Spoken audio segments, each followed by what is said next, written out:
How to delete files and folders in My Files on the Samsung Galaxy S24 series.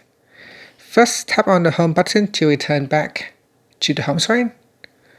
On the home screen, swipe up to go into the app screen, and in here, tap on the Samsung folder, then tap on My Files.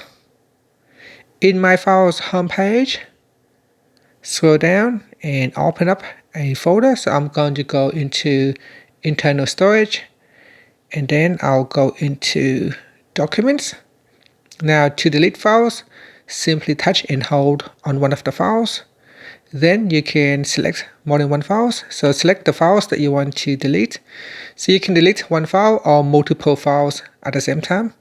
You can also select a folder at this point. So you can select a folder and files. Then tap on delete, and then tap on move to trash. And that's it. Now they have been deleted. Once the file in the trash bin, they stay in there for 30 days, after which it will be permanently deleted. If you want to immediately remove all the files from the trash, you can tap on the more button, then tap on empty. And that's it. That is how you can delete files and folders in My Files on the Samsung Galaxy S24 series.